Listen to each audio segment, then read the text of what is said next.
ब्रह्म सूत्र के तृतीय अध्याय के तृतीय पाद के 23वें अधिकरण का विचार हम लोग कर रहे हैं। थोड़ा भाष्य बाकी है। व्यतिहार अधिकरण नामक इस अधिकरण के भाष्य का विचार अंतिम में थोड़ा सा अवशिष्ट है। इस अधिकरण का विषय ऐतरेय श्रुति तथा जाबाल श्रुति है, जिसमें व्यतिहार यानी जीव तथा ईश्वर का परस्पर विशेषण के रूप में कथन है। ऐसे ऐतरीय शाखा तथा जाबाल श्रुति के वाक्य इस अधिकरण के विषय है। और इसमें संशय होता है कि दो दृष्टि बताई जा रही है कि एक ही दृष्टि बताई जा रही है। पूर्व पक्षी का मत है एक दृष्टि यहाँ पर बताई जा रही है। जीव में ईश्वर की दृष्टि का मात्र इन दोनों श्रुतियों में विधान हो रहा है। और जो जीव की ईश्वर में दृष्टि बताई जा रही है वह एकत्व को दृढ़ करने की, ऐसा पूर्व पक्षी का कथन है। और जब इसमें पूर्व पक्षी को हेतु पूछा गया तो न्याय बताया। न्याय के आधार पर पूर्व पक्षी अपना पक्ष रखते हैं। न्याय है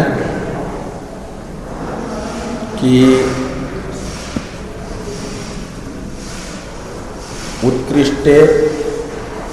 निकृष्टे उत्कृष्ट दृष्टि कर्तव्या। उत्कृष्ट में निकृष्ट की दृष्टि यदि करते हैं तो उत्कर्ष सिद्ध नहीं होता, निकृष्टता रूप अनिष्टापत्ति आती है। और उत्कृष्ट में यदि निकृष्ट में यदि उत्कृष्ट की दृष्टि करते हैं तो उत्कर्ष सिद्ध होता है। तो उस न्याय के आधार पर जीव के उत्कर्ष की सिद्धि के लिए जरूरी है ईश्वर की ही जीव में दृष्टि मानना। और ईश्वर में जीव की दृष्टि मानेंगे तो ईश्वर में उत्कृष्टता की प्राप्ति होगी। इस प्रकार पूर्व पक्ष प्राप्त होने पर सिद्धांत सूत्र से बताया गया कि यहाँ व्यतिहार ही विवक्षित है। और वह व्यतिहार जीव के ईश्वर के साथ एकत्व का दृढ़ीकरण करने के लिए नहीं है, अपितु ध्यान के लिए है। और वो जो ध्यान है तो व्यतिहार ईश्वर की दृष्टि जीव में करने के लिए और जीव की दृष्टि ईश्वर में करने के लिए ही है, न कि है? हाँ। और जो एकत्व है वह अर्थात सिद्ध हो जाता है। अब इस प्रकार का सिद्धांत बताया गया, इसको उदाहरण बताया गया इतरवत। तो जैसे अन्यत्र जो है, अन्यत्र कहाँ पर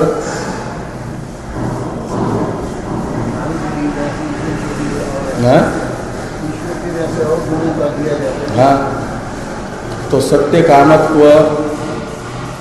सर्वात्मत्व इत्यादि गुणों को बताने वाले वाक्य में होता है क्या कि तत्त गुणों से विशिष्टतया ही ईश्वर का चिंतन करने के लिए गुण बताया जाता है। ऐसे ही जीव भाव से ईश्वर का ध्यान करने के लिए जीव को ईश्वर के विशेषण के रूप में बताया जा रहा है, ये कहा गया। अब ऐसा यदि मानते हैं तो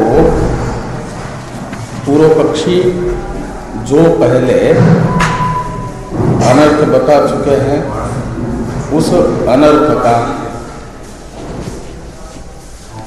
वो स्मरण करा रहे, पूर्वोक्त दोष का स्मरण कि ननु उभय आम्नानस्य अर्थ विशेषे परिकल्प्यमाने देवतायाः संसार्यात्मत्वापत्तेर निकर्ष प्रसज्जेत इति उक्तम।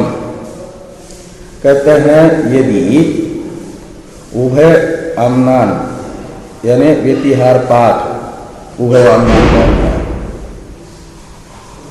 इससे अर्थ विशेष की कल्पना करेंगे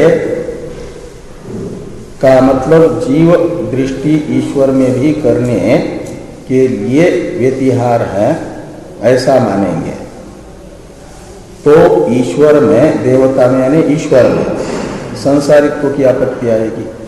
संसारात्मत्व आपत्ति निकर्ष प्रसज्जेत, ईश्वर में निकृष्टता की आपत्ति आएगी। ऐसा हम पहले कह चुके हैं। ऐसा यदि पूर्व पक्षी कहते हैं तो पूर्व पक्षी का निराकरण करने के लिए नैष दोषः इत्यादि समाधान भाष्य है।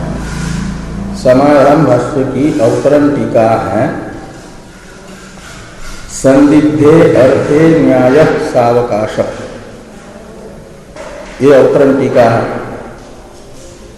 कहते हैं जो संध्यास्पद अर्थ होता है वहाँ निकृष्टे उत्कृष्ट दृष्टि फलवती यह न्याय सार्थक होता है। संशयात्मक प्रकरण जहाँ है वहाँ, यहाँ पर तो कहते हैं यह तो श्रुतत्वात् अन्योन्य आत्मत्वं ध्येयम्। अन्योन्य आत्मत्वं का अर्थ जीव का ईश्वर के रूप से ध्यान, ईश्वर का जीव के रूप में ध्यान, यह श्रुत है यानी श्रुति के द्वारा प्रतिपादित है, इसलिए संशय नहीं है, संदिग्ध अर्थ नहीं है। ब्रह्मणि मनोमयत्वादिवत जीवात्मत्वस्य ध्यानार्थम आरोपेपि निकर्ष प्रसक्त्याभावात्। तो कहा यदि ईश्वर का जीव के रूप से ध्यान करेंगे तो ईश्वर में संसारित्व की आपत्ति आएगी, ईश्वर निकृष्ट सिद्ध होगा। कहते हैं ये आपत्ति नहीं आएगी, ये प्रसंग नहीं आएगा। क्यों नहीं आएगा? तो कहते हैं जैसे मनादि से रहित होने पर भी परमेश्वर का मनोमयत्वादि गुणों से विशिष्टतया ध्यान करते हैं तो ईश्वर में निकृष्टत्व की आपत्ति नहीं आती। ऐसे जीव दृष्टि से ईश्वर का ध्यान करने पर भी जीव में संसारित्व की आपत्ति नहीं आएगी। इस अभिप्राय से सिद्धांती पूर्व पक्षी के आक्षेप का समाधान कर रहे हैं। नैष दोषः, तो एष दोषः न, जो ये दोष बताया गया है यह दोष पूर्व पक्षी के द्वारा बताया हुआ सिद्धांत में नहीं है। जीव रूप से ईश्वर का ध्यान करने पर भी ईश्वर में निकृष्टत्व की आपत्ति नहीं आती। कैसे कहते हैं? ऐकात्म्यस्यैव अनेन प्रकरणेन अनुचिन्त्यमानत्वात्। कहते हैं इस प्रकरण में जीव का ईश्वर के साथ जो एकत्व है, एकात्म्य है, एक रूपत्व है, उसी का चिंतन विवक्षित है। इसलिए यहाँ जीव की दृष्टि ईश्वर में करने पर भी ईश्वर का जो संसारित्व है वह जीव का जो संसारित्व है वह ईश्वर में प्राप्त नहीं होगा, क्योंकि जीव का ईश्वर के साथ एकत्व मात्र चिंतनीय है, अनुचिंत्य महत्व। तो कहते यदि ऐसा है तब तो जो हमने कहा कि व्यतिहार एकत्व की दृढ़ता के लिए है वही प्राप्त हुआ, ये पूर्व पक्षी कह रहा है। ननु एवं सती इत्यादि से, ननु एवं सती इत्यादि की भी अवतरण टीका है। ब्रह्मणि निकर्षम हित्वा जीव तादात्म्य ध्याने मद उत्तम एव आगतम इति शंकते। तो ब्रह्मणि निकर्षम हित्वा, जीव तादात्म्य ध्याने, यदि जीव की दृष्टि करने से ईश्वर में निकृष्टता नहीं आती, उसे त्यागना है संसारित्व को। जीव के संसारित्व को छोड़ करके जीव की दृष्टि ईश्वर में यदि करनी है तब तो जीव तादात्म्य ध्याने, जीव का ईश्वर के साथ एकत्व चिंतन करेंगे तो मद उत्तम एव आगतम। मद उत्तम में मद शब्द का प्रयोग पूर्व पक्षी अपने लिए कर रहा है। तो हमने जो कहा कि व्यतिहार जीव का ईश्वर के साथ एकत्व दृढ़ करने के लिए है, यही प्राप्त हुआ। मद उत्तम एव आगतम इति शंकते, इस प्रकार की आशंका पूर्व पक्षी कर रहा है। ननु एवं सती स एव एकत्व दृढ़ीकार आपद्येत। एवं सती का अर्थ है जीव के संसारित्व को छोड़ करके केवल ईश्वर के साथ जीव के तादात्म्य का ही चिंतन मानेंगे इस वाक्य में, तब ये एवं सती का अर्थ है। तब तो स एव एकत्व दृढ़ीकार आपद्येत, जो हमने व्यतिहार को एकत्व की दृढ़ता के लिए कहा वही प्राप्त हुआ। ये जो पूर्व पक्ष की शंका है इसका निराकरण न वयम एकत्व दृढ़ीकारम वारयाम इत्यादि से सिद्धांति कर रहा है। इस सिद्धांत भाष्य का अवतरण है टीका में, मतेर द्विरूपत्वम तद अनुक्तम अस्माभि उच्यते। आपने जो मति दो प्रकार की, यानी मतेर द्विरूपत्वम तद अनुक्तम अस्माभि उच्यते, सिद्धांति पूर्व पक्षी को जिस अभिप्राय से व्यतिहार को ध्यान के लिए है ये बता रहे हैं, वो अभिप्राय सिद्धांति का टीकाकार प्रकट कर रहा है। पूर्व पक्षी ने मति यानी दृष्टि का द्विरूपत्व नहीं बताया। पूर्व पक्षी तो कहते हैं कि मति एक रूप ही है। एक रूप कौन सी? जीव में ईश्वरत्व दृष्टि, ये एक प्रकार की ही दृष्टि है। जीव की दृष्टि ईश्वर में नहीं है, ये पूर्व पक्षी कहते हैं। तो इसलिए कहते हैं त्वद अनुत्तम, यानी आपने जो दो प्रकार की दृष्टि नहीं बताई है, मतेर यानी दृष्टेर, द्विरूपत्वम त्वद अनुक्तम, आपके द्वारा नहीं कहा हुआ जो दृष्टि का द्वैविध्य है, द्विरूपत्व यानी वो अस्माभि उच्यते, हम सिद्धांतियों के द्वारा बताया जाता है। अस्माभि शब्द से सिद्धांतियों को लेना, अस्माभि सिद्धांति भी उच्यते, हम सिद्धांतियों के द्वारा बताया जाता है। और ध्यान परम वाक्यम इदम, यह वाक्य उपासना का विधायक है। इस वाक्य में प्रतिपाद्य उपासना है और एकत्व जो है वो तो अर्थात सिद्ध हो रहा है, वो एकत्व आर्थिक है। तो ये कहते ध्यान परम वाक्यम इदम, तो इस वाक्य का तात्पर्य विषय एकत्व नहीं, इस वाक्य का तात्पर्य विषय तो ध्यान है। इसलिए ध्यान परम वाक्यम इदम एकत्वंतु मानांतर अविरोधात् सिद्ध्यति। तो मानांतर है तत्वमशादी वाक्य, और तत्वमशादी वाक्य एकत्व परक है। वो जो एकत्व परक तत्वमशादी वाक्य, उनके साथ इस ध्यान वाक्य का, ध्यान परक वाक्य का विरोध न हो, अविरोध यानी सामंजस्य के लिए एकत्व अर्थात सिद्ध होता है। लेकिन एकत्व इस वाक्य का तात्पर्य नहीं है।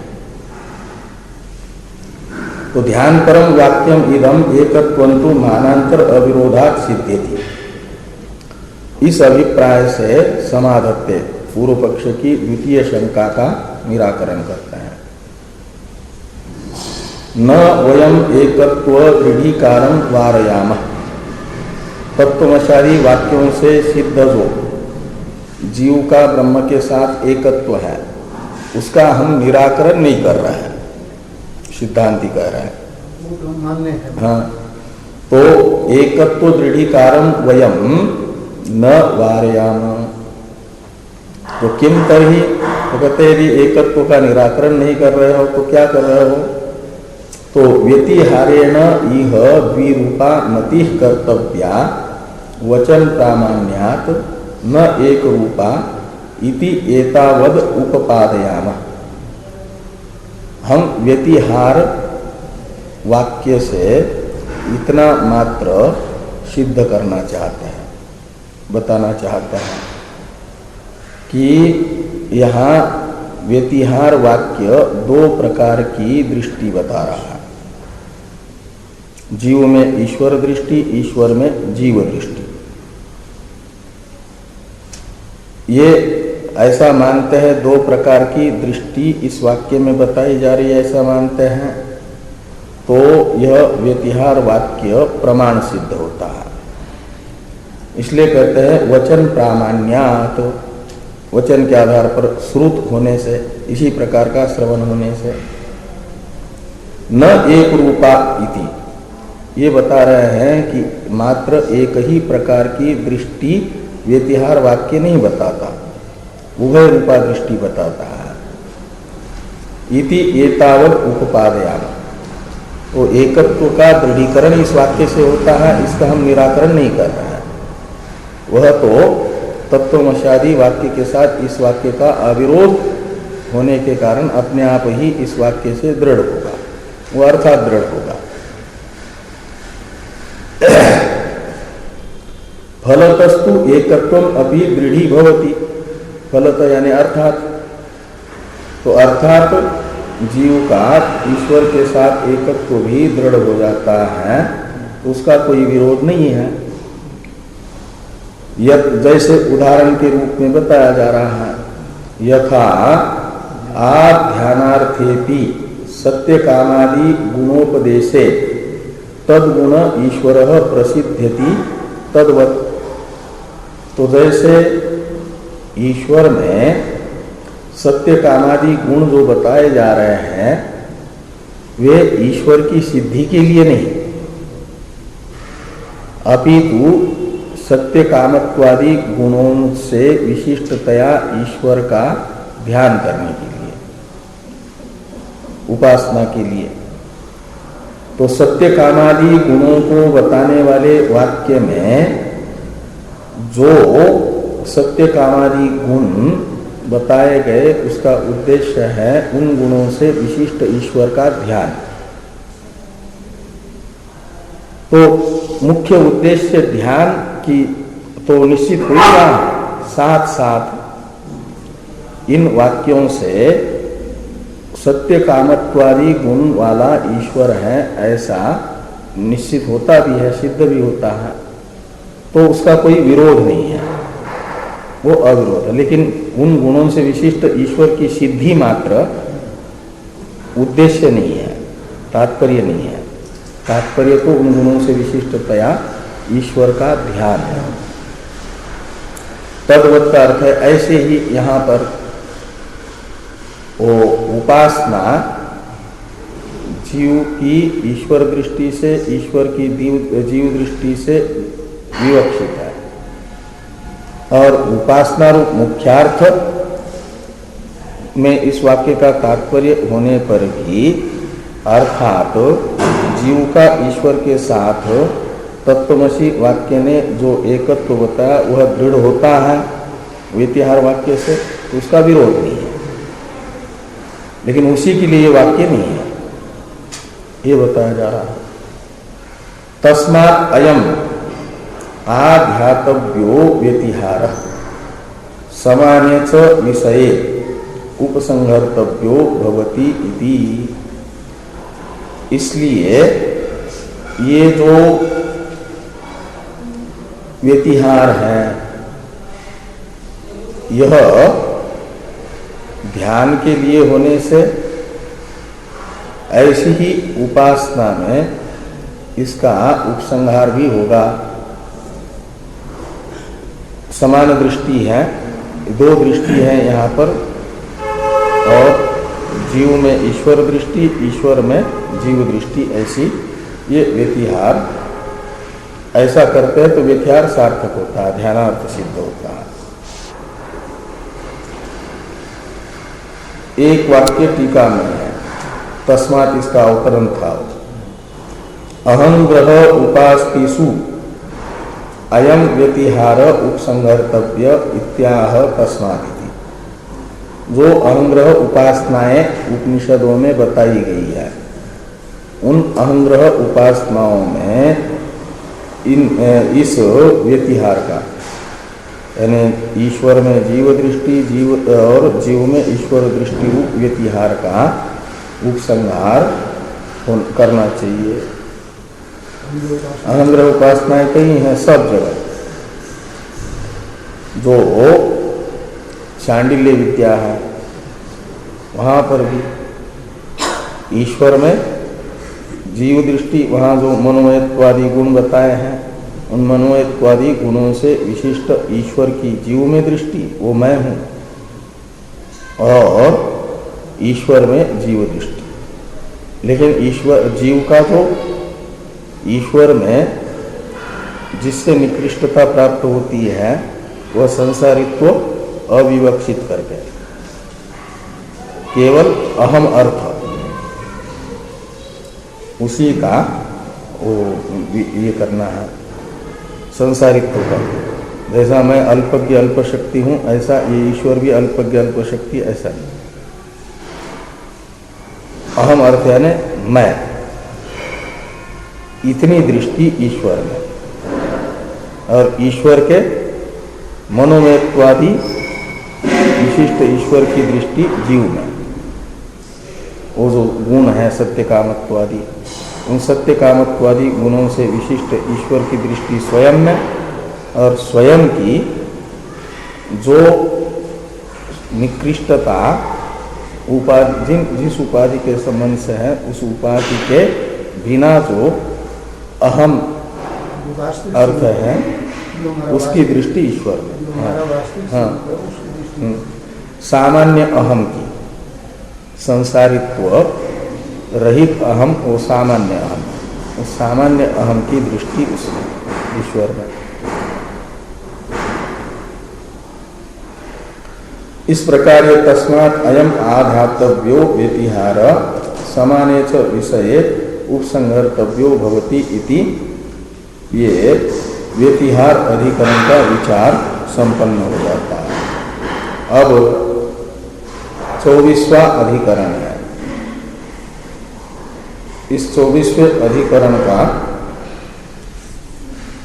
संक्षिप्त स्वरूप और विस्तृत स्वरूप। संक्षिप्त स्वरूप को बताने वाले अधिकरण सार के 2 श्लोक और विस्तृत स्वरूप को बताने वाला भाष्य। इसमें इन दोनों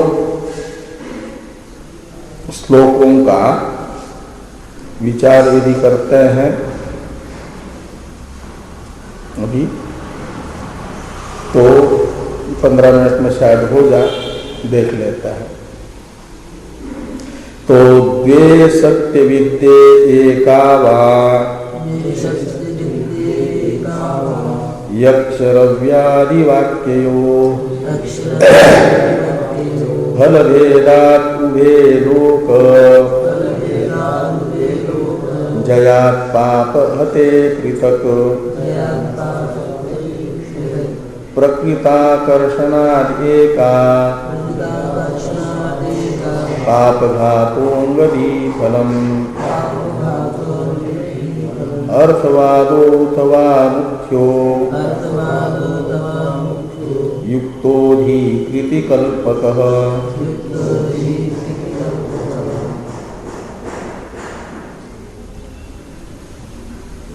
तो बृहदारण्यक उपनिषद के 5वें अध्याय के चौथे ब्राह्मण तथा 5वें ब्राह्मण के वाक्य इस अधिकरण के विषय हैं।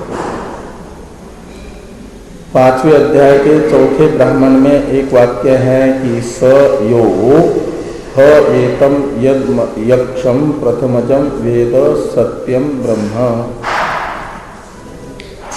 यहाँ से पूरे चौथे ब्राह्मण में एक सत्य ब्रह्म की उपासना बताई है। और 5वें ब्राह्मण में उपक्रम में ही वाक्य आया कि तत् यत् तत् सत्यम असौ स आदित्यो य एष एतस्मिन् मंडले पुरुषो यश्चायं दक्षिणे अक्षन पुरुषः। तो ये विचार है यहाँ पर कि बृहदारण्यक उपनिषद के 5वें अध्याय के चौथे ब्राह्मण में जो सत्य ब्रह्म की उपासना है और 5वें अध्याय के 5वें ब्राह्मण में जो आदित्य मंडलस्थ तथा अक्षिस्थ पुरुष की उपासना है, ये दोनों उपासनाएं अलग अलग हैं या एक है? 2 विद्याएं हैं कि एक विद्या है? इस प्रकार ये संशय होता है। यही विषय तथा संशय प्रथम श्लोक के पूर्वार्ध में बताया गया। द्वे सत्य विद्ये एका वा। तो सत्य विद्ये ये विषय है। सत्य विद्ये शब्द से लेना सत्य विद्या का प्रतिपादन करने वाले बृहदारण्यक उपनिषद के 5वें अध्याय के चौथे ब्राह्मण तथा पंचम ब्राह्मण, और इन दोनों ब्राह्मणों में आई हुई जो सत्य विद्या है। इसलिए विषय को बताने के लिए वाक्य है, एक है नाम ये यक्ष रव्यादि वाक्ययो।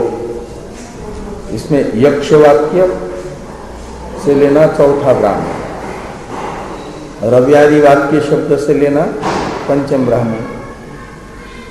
रव्यादि में आदि शब्द से अक्षय पुरुष को लेना। तो रवि यानी आदित्य मंडलस्थ पुरुष और आदि शब्द से अक्षिस्थ पुरुष अध्यात्म में की विद्या। इन 2 वाक्यों में आई हुई जो विद्याएं हैं, यक्ष वाक्य में तथा रव्यादि वाक्यों में, ये विद्या सत्य विद्या है। वे अलग अलग 2 सत्य विद्या है या एक है? ऐसा ये संशय हुआ। इस प्रकार का संशय होने पर सिद्धांत बताया जा रहा है, क्या नाम नहीं, अभी तो पूर्व पक्ष बताया जा रहा है कि उभे यानी सत्य विद्ये का इधर अनुवर्तन लिया ना। अरे ये कहना कि उभे सत्य विद्ये उभे, उभे का अर्थ होता है दो। बृहदारण्यक उपनिषद के पंचम तथा पंचम अध्याय के चौथे तथा पंचम ब्राह्मणस्थ सत्य विद्याएं अलग अलग दो है, एक नहीं। ये पूर्व पक्ष है। पूर्व पक्षी अपनी प्रतिज्ञा की सिद्धि के लिए हेतु बताते हैं फल भेदात। दोनों विद्याओं का फल अलग अलग बताया गया है। जो आपका चतुर्थ ब्राह्मण में यक्ष वाक्य है, उससे बताई गई सत्य विद्या में फल बताया गया लोक जय, लोक जय यानी लोक की प्राप्ति, सत्य लोक की प्राप्ति। और रव्यादि वाक्यस्थ जो सत्य विद्या है उसका फल बताया गया पाप का नाश। तो इस प्रकार ये अलग अलग दो फल है। तो ये कहते हैं कि फल भेदात। वो फल भेद क्या है? तो कहा लोक जया पाप हते पृथक। यक्ष वाक्यस्थ सत्य विद्या का लोक प्राप्ति रूप फल और रव्यादि वाक्यस्थ सत्य विद्या का पाप नाश रूप फल, ये अलग अलग फल कथन होने से विद्या अलग अलग है। फल भेदात विद्या के साधन के उसको फल में भेद दिख रहा है, पूर्व पक्ष को फल में भेद दिख रहा है। तो इस प्रकार ये पूर्व पक्ष रहेगा इस अधिकरण का। इस प्रकार का पूर्व पक्ष प्राप्त होने पर सिद्धांत को बताने के लिए दूसरा श्लोक है। दूसरे श्लोक का जो दूसरा पद है एका, इसमें यक्ष रव्यादि वाक्यो हो सत्य विद्या एका, ऐसे लिया ना कि यक्ष वाक्यस्थ सत्य विद्या और रव्यादि वाक्यस्थ सत्य विद्या एक ही है, अलग अलग नहीं है। कहा ऐसा क्यों? अलग अलग क्यों नहीं, एक ही दोनों विद्याएं क्यों हैं? तो कहते हैं प्रकृताकर्षणात्, ये सिद्धांत हेतु बताता है। कहते हैं जो यक्ष वाक्यस्थ सत्य ब्रह्म है, यक्ष वाक्यस्थ सत्य ब्रह्म वो है चौथे ब्राह्मण में प्रकृत। प्रकृत कहा जाता है जिसका प्रकरण है उसको। तो चौथे ब्राह्मण में सत्य ब्रह्म की उपासना बताई गई, इसलिए सत्य ब्रह्म को कहा जाता है प्रकृत ब्रह्म। और उस प्रकृत ब्रह्म का परामर्श होता है पंचम ब्राह्मण में। उसी ब्रह्म का चतुर्थ ब्राह्मण में यक्ष वाक्य में कहे गए सत्य ब्रह्म का ही अनुकर्षण करने के लिए, परामर्श करने के लिए सर्वनाम का प्रयोग किया, जो प्रकृत अर्थ के परामर्शक होते हैं उन सर्वनामों का प्रयोग किया। पंचम ब्राह्मण में यत् तत् सत्यम तद यत् तत् सत्यम असौ स आदित्यो इत्यादि में जो तत् यत् सत्यम ये सर्वनाम है, वे चतुर्थ ब्राह्मण में कहे गए सत्य ब्रह्म के परामर्शक हैं, सत्य ब्रह्म के परामर्शक हैं। और उस सत्य ब्रह्म का परामर्श करके कहा गया कि वह सत्य ब्रह्म अधिदैव में आदित्य मंडलांतर्गत पुरुष है और अध्यात्म में अक्षिस्त पुरुष है। इसलिए स आदित्यो य एष एतस्मिन् मंडले पुरुषो यश्चयम् दक्षिणे अक्षम पुरुष। एक प्रकार से उस चतुर्थ ब्राह्मणस्थ सत्य ब्रह्म की उपासना के लिए अधिदैव में आदित्य मंडल रूप स्थान और अध्यात्म में नेत्र रूप स्थान बताने के लिए पंचम ब्राह्मण है। इसलिए दोनों ब्राह्मणों में मिलकर के एक उपासना है, ये यहां पर कहा जा रहा है। तो इस अभिप्राय से लिखा कि प्रकृताकर्षणात्, तो प्रकृत जो अर्थ है सत्य ब्रह्म, उसी का आकर्षण यहाँ पर पंचम ब्राह्मण में होने के कारण ये अलग अलग विद्या नहीं, वेद्य एक है। वेद्य एक होने से विद्या एक हो जाती है।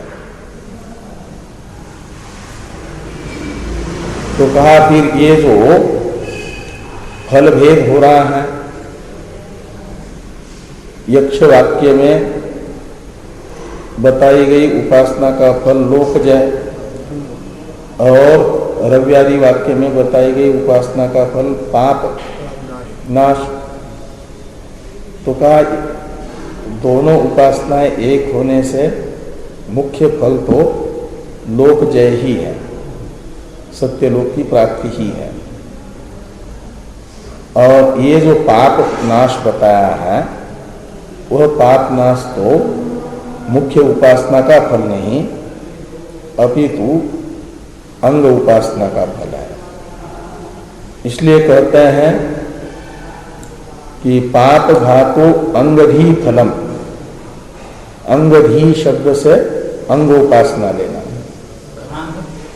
प्रधान उपासना की साधनभूत जो उपासना, जैसे प्रधान उपास्य तो है आपका ये सत्य ब्रह्म, और उसका अंग यानी साधन है स्थान आदित्यादि, और इन आदित्यादि स्थानों का चिंतन का फल है ये पापनाश।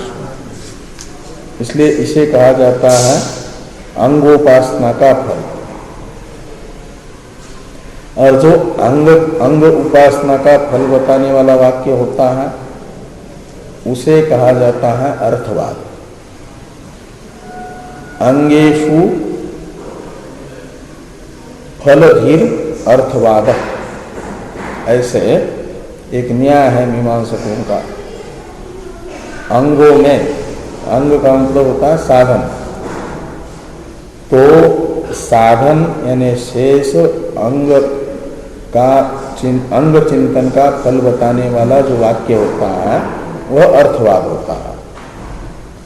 इसलिए पापनाश फल बताने वाला जो वाक्य है वह अंग चिंतन का फल बताने वाला होने के कारण वो अर्थवाद है। इसलिए कहा पाप घातो अंगदी फलम, और वो अर्थवाद है। अर्थवाद होता है उपासना में यानी विधेय अर्थ में रुचि उत्पन्न करने के लिए, प्राशस्त्य बताने के लिए। इस प्रकार या तो पाप नाश रूप फल को बताने वाले वाक्य को अर्थवाद मान लो, और या कहते हैं उसे भी सत्य ब्रह्म की उपासना का मुख्य फल ही मानना है। वो अर्थवाद न मान करके स्वार्थ में ही प्रमाण मानना है, मुख्य वाक्य मानना है फल बोधक ही। तो कहते हैं अथवा मुख्यो, तो मुख्य है, मुख्य फल बोधक है यदि, तो कहते हैं अधिकृति कल्पक युक्त। अधिकृति कहते हैं अधिकार को, और अधिकारी अधिकार को बताने वाला ये वाक्य हो जाएगा। यहां ये जो सत्य ब्रह्म की उपासना बताई गई, उस सत्य ब्रह्म की उपासना को बताने वाले प्रकरण में उपासना के अधिकारी को नहीं बताया गया। तो अधिकारी कौन होगा फिर? तो कहते हैं यहाँ जो फल बताया गया है लोक जय और पाप हति, इस लोक जय और पाप हति रूप फल को चाहने वाला वो अधिकारी होगा और वह सत्य ब्रह्म की उपासना करें। यह अर्थ निकलेगा। लोक प्राप्ति, पाप नाश पूर्वक लोक प्राप्ति काम, काम कहते चाहने वाले को, वह ये सत्य ब्रह्म की उपासना करें। इस प्रकार वो अधिकारी का संपादक हो जाएगा। है मुख्य ही, अर्थवाद नहीं। सत्य लोक की प्राप्ति होती है पाप नाश होने पर, इसलिए पाप नाश पूर्वक सत्य लोक की प्राप्ति की चाह जिसके अंदर है वह पाप नाश पूर्वक सत्य लोक की प्राप्ति की साधन भूता यहाँ बताई गई सत्य ब्रह्म की उपासना करें। ऐसा वो अधिकार संपादक हो जाएगा वाक्य, फल बोधक। इसलिए फल बोधक वाक्य उपासना का भेदक न होकर के अधिकारी का संपादक हो जाएगा। तो अथवा मुख्यो युक्तोधिकृति कल्पक ये कहा गया। इस प्रकार ये इस अधिकरण के संक्षिप्त स्वरूप को बताने वाले अधिकरण सार के दोनों श्लोकों का विचार पूरा हो जाता है। विस्तृत स्वरूप को भाष्यकार भगवान इस अधिकरण के बताएंगे। इस पर विचार हम लोग करेंगे परसों, कल अनध्याय है।